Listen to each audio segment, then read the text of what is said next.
Libro primero y capítulo primero del libro del De Ánima, que se titula En que se reconocen minuciosamente las múltiples cuestiones con que ha de enfrentarse el presente estudio en torno al alma. Partiendo del supuesto de que el saber es una de las cosas más valiosas y dignas de estima, y que ciertos saberes son superiores a otros, bien por su rigor, bien por ocuparse de objetos mejores y más admirables, por uno y por otro motivo deberíamos llamar con justicia colocar entre las primeras investigación en torno al alma. Más aún, parece que el conocimiento de esta contribuye notablemente al conjunto del saber y muy especialmente al que se refiere al de la naturaleza.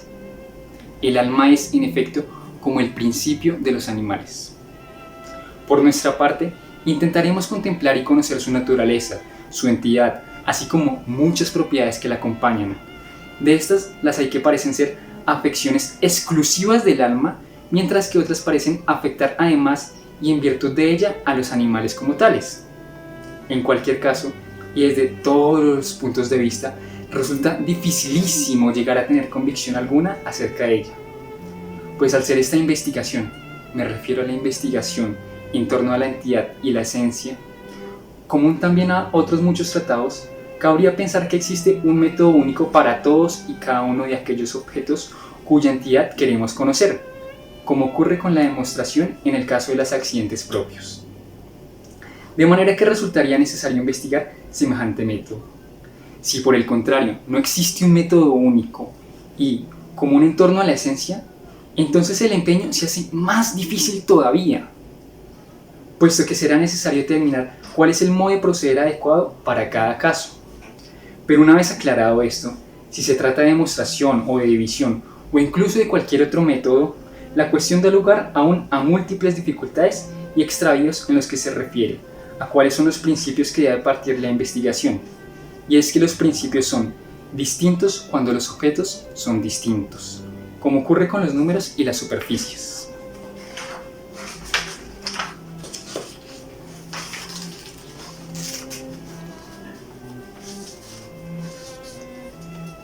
Resulta sin duda necesario establecer en primer lugar a qué género pertenece y qué es el alma.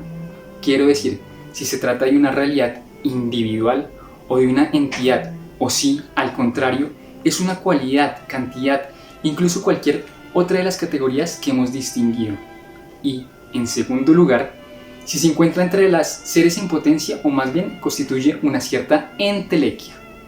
La diferencia no es desde luego desdeñable, pero además habrá que investigar si es divisible o indivisible, e igualmente si todas las almas son de la misma especie o no, y en caso de que no sean de la misma especie, si se distinguen por la especie o por el género.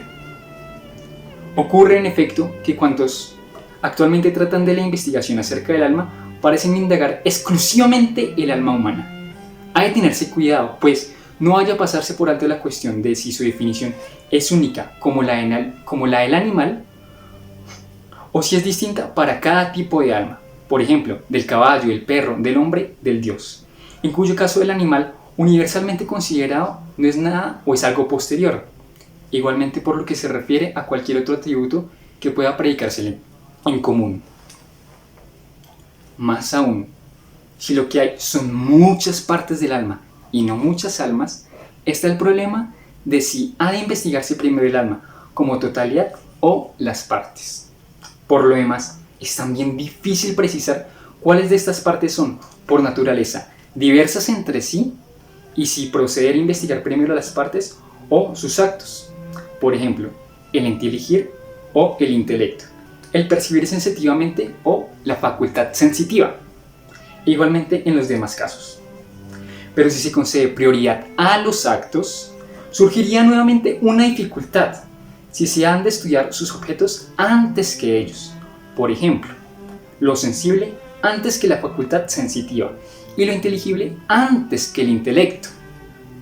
Por otra parte, y según parece, no solo es útil conocer la esencia para comprender las causas de las propiedades que corresponden a las entidades, por ejemplo, en matemáticas, a saber qué es la recta, la curva, la línea, la superficie, para comprender a cuántos rectos equivalen los ángulos de un triángulo, sino que también, y a la inversa, Las propiedades contribuyen, en buena parte, al conocimiento de la esencia. Pues si somos capaces de dar razón acerca de las propiedades, ya acerca de todas, ya acerca de la mayoría, tal como aparecen, seremos capaces también, en el caso de pronunciarnos con notable exactitud acerca de la entidad. Y es que el principio de toda demostración es la esencia, y de ahí que todas luces resulten vacías y dialécticas cuantas definiciones no llevan aparejando el conocimiento de las propiedades, o cuando menos, la posibilidad de una conjetura adecuada de las mismas.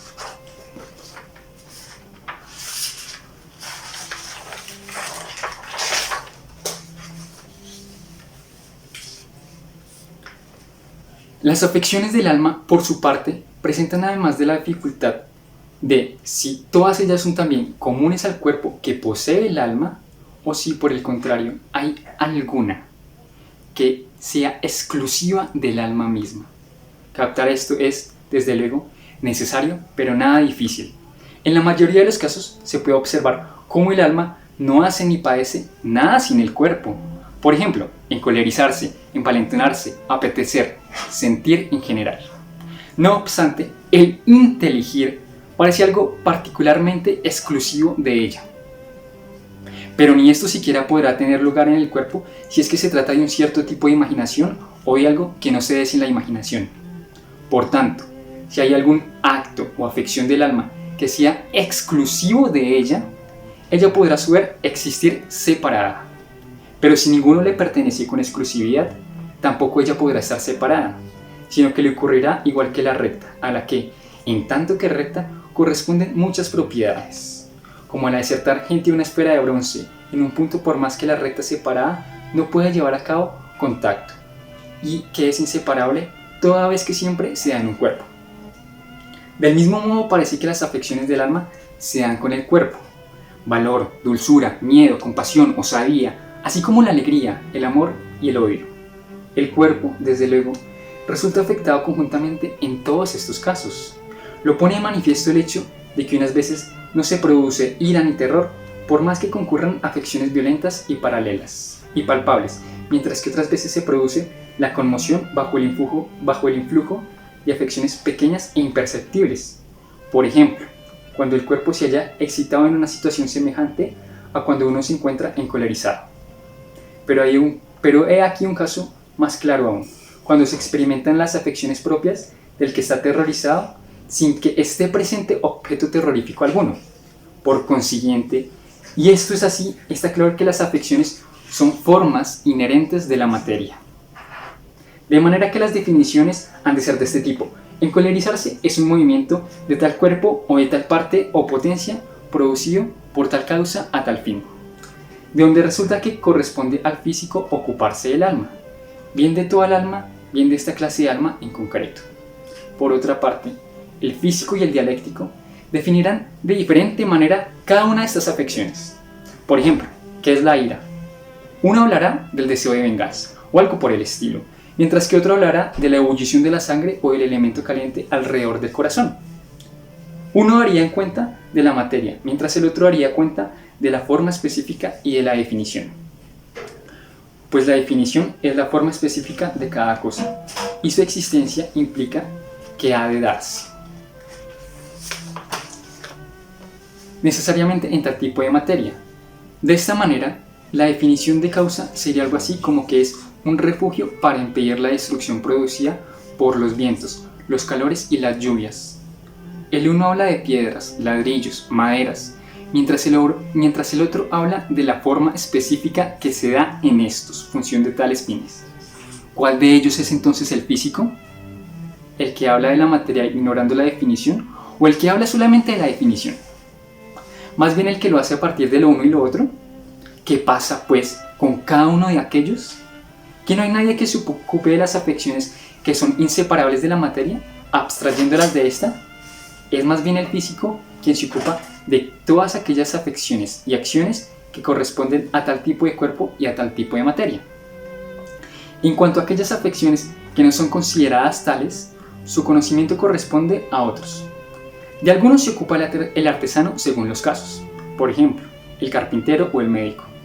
De las afecciones inseparables se ocupa, a su vez, el matemático, si bien abstractamente y en cuanto no son afecciones de tal tipo de cuerpo. El metafísico, en fin, se ocupa de las realidades que existen separadas en cuanto tales. Pero hemos de regresar al punto del cual hemos arrancado este discurso. Decíamos que las afecciones del alma no son separables de la materia natural de los animales en la medida en que les corresponde tal tipo de afecciones. Por ejemplo, el valor y el miedo, que se trata de un caso distinto al de la línea y al de la superficie.